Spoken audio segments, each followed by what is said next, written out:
Hi, I'm Nathaniel Johnston, NJohnston Photography. Today I'm going to be reviewing the Leica D-LUX 6 for focus camera.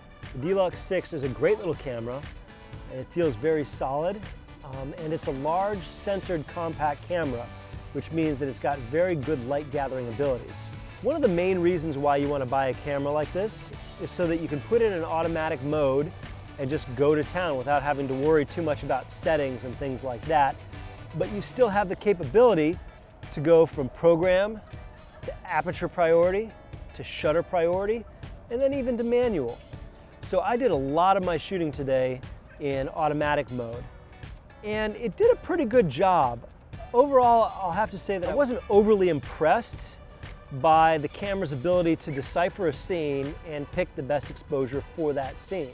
I felt that the scene recognition in the Sony cameras was a little bit better than this. The thing that I do like about this camera is it comes with a built-in ND filter, which is great if you want to do brighter, wide aperture shots. I always appreciate having a manual focus, autofocus switch on the side of the camera. I really appreciate how fast the focus is. You just, boom, put it on the target and shoot, it focuses. Perfect. It's super quick, it starts up instantly. The only thing really slow about it is the telephoto toggle, which is not super fast, but then again, it's a compact consumer camera. What do you expect? It has a close-up setting right here for taking pictures of flowers and bugs and things like that. It's not really close enough, I think, to be considered a true macro setting, but it'll get you close enough. The video on this camera is pretty good, as far as I can tell. It doesn't seem like it's overly packed with features, but then again, one of my impressions of consumer-grade electronics is that they try to put too many bells and whistles that you don't really use, that just complicate things. The LCD screen on the back of the Leica D-LUX 6 is a very nice little screen. I don't think they're setting any benchmarks with this particular screen. It certainly is sharp and it seems contrasty enough, but again, compared to the Sony, well, it just falls a little short. It has a dedicated aperture ring. It functions very smoothly with a nice little click.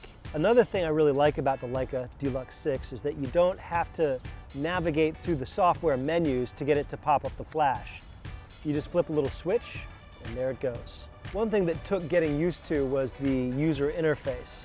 The menus weren't as intuitive as I would have liked, but after I got used to the feel of it, I could find my way around okay.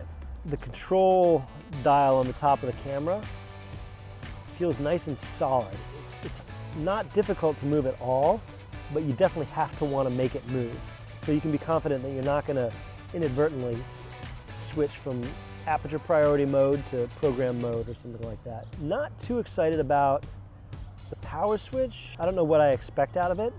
Some of these feel kind of plasticky, and for a Leica, I would expect not rubbery or plasticky buttons. I'd want metal. One thing I don't understand is having your aspect ratio switch right on top of the lens here. It seems to me that this is a feature you're not going to use very often at all, and it should be in the software, in the menus, not as a dedicated switch on top of the camera. I think the Leica D-LUX 6 is targeted at your enthusiastic user who wants something small that they can cart around, but still have a lot of features and a lot of manual controls. It does a good job. I do think for what you get, it's a little pricey. It's certainly a good camera, but I might look toward the Sony RX100 myself. If you're a Leica fan, I don't think you'll be really disappointed though, and it does seem like it's a good camera. So check out the Leica D-LUX 6 at focuscamera.com and make up your own mind. I'm Nathaniel Johnston. If you want to see some of my photography, check out www.njohnstonphotography.com. Thanks for watching this episode of Focus Camera TV.